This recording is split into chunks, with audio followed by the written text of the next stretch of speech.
Tomorrow night in the Coke Zero Sugar 400, one final playoff spot is up for grabs. All the talk at Daytona this weekend so far has been about teammates, who has them and who doesn't.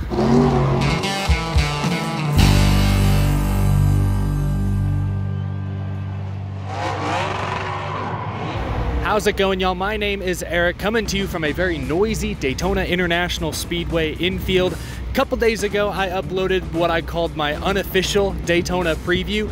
Consider this the official Daytona preview because I got the chance to speak to several NASCAR Cup Series playoff bubble drivers about what they expect tomorrow night. And the main topic of conversation seemed to focus around teammates, allies, people you can work with. Track position is going to be very important. If you can find folks you're comfortable working with, you can make your moves with more confidence. Eric Almirola, who's looking to win his way into the playoffs, he's won at Daytona before, was explaining the importance of teammates when talking to reporters earlier today. The team managers and the crew chiefs get together during the week, and the drivers typically get together on race day. I think you have to work together with your teammates because this style of racing, you are so dependent on the cars around you. Working together is a must for us, and then when it gets down to the end, obviously it's every man for themselves. We all want to win. Now, Stewart-Haas Racing is considered one of Ford's key partners as the sun has come out here and qualifying is going on, so we're truly battling the elements.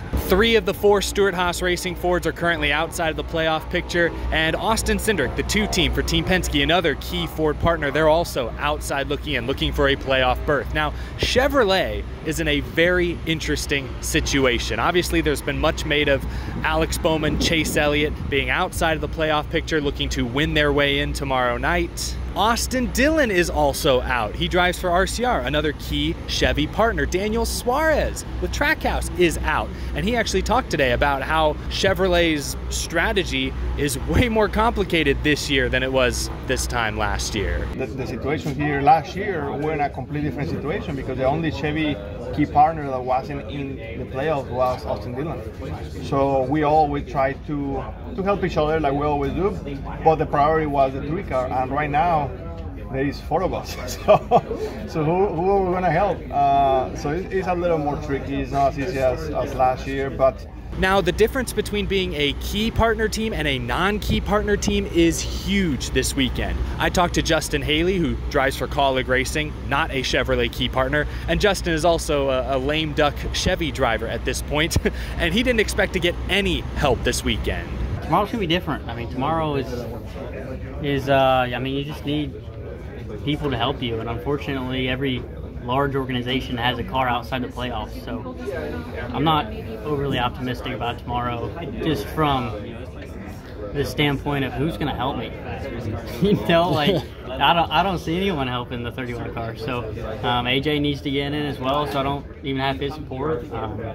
And the package that this Cup car is right now, it's hard to make things happen on your own. So even if we were leading at a green-white checkered, I would find it hard to believe anyone would push us, but that doesn't mean that we won't try to execute and put ourselves in that position. I just think that with the way the playoffs are right now and all the major organizations all having a car out of the playoffs, it's going to be tough to find someone to work with. So that's Chevrolet. We've talked about Ford. As for Toyota, they only have 1 key partner driver currently outside of the top 16. That's Ty Gibbs, who's only 32 points below the cut line. I asked him if he's given any thought at all towards point racing. He said no, the focus is on winning the race. Makes sense. Does it just go for the win? Is that the main focus? Yeah, I mean, I think that's really the only kind of circumstance we're in. Most of Ty Gibbs' answers were very short.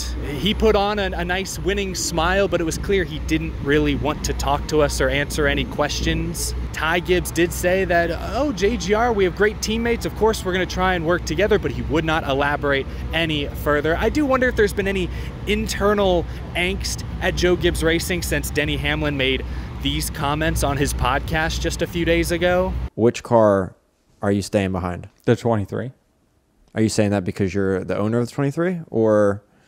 Well, I own the car, for one. Okay. I mean, that's the biggest factor. I mean, I get it. I probably should be pushing Ty. Ty's got plenty of years.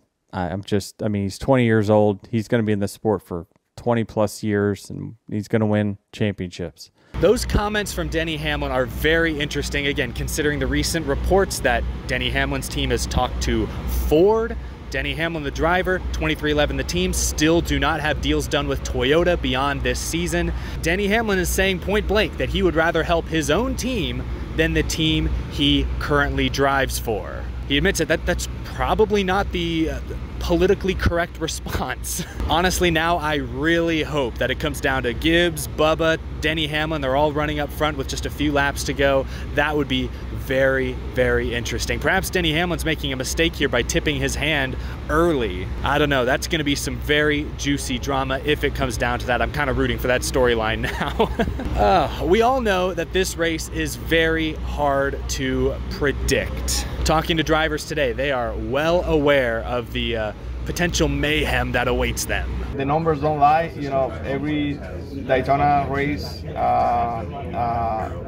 the second Daytona race of the year is always a wreckfest. So hopefully a little bit of luck is on our side, and we can be, you know, we can be there then. It was funny. AJ Allmendinger said he loves this type of racing, but something tells me he doesn't really mean that. Races like this, or especially with, you know, the situation we're in, we've got to go out there and just lay it all on the line, and we know what that means sometimes when you have to do that, and the consequences that you have to face. But it's just part of the way this racing is. That's why I love super speedway racing.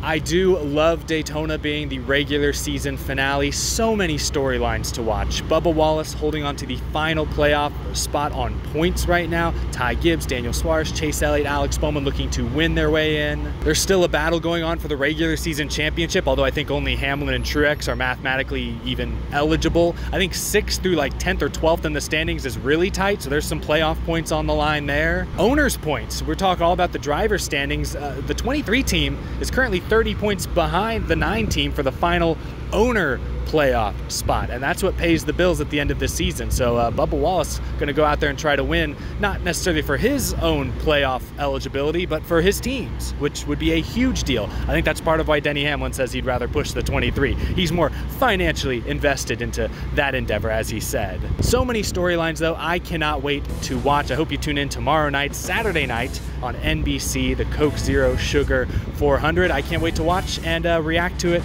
with you guys afterwards. Thanks for tuning in to the official Out of the Groove Daytona regular season finale preview. Enjoy the Wawa 250 tonight. It's probably going on as this is being uploaded. Thanks for watching, y'all.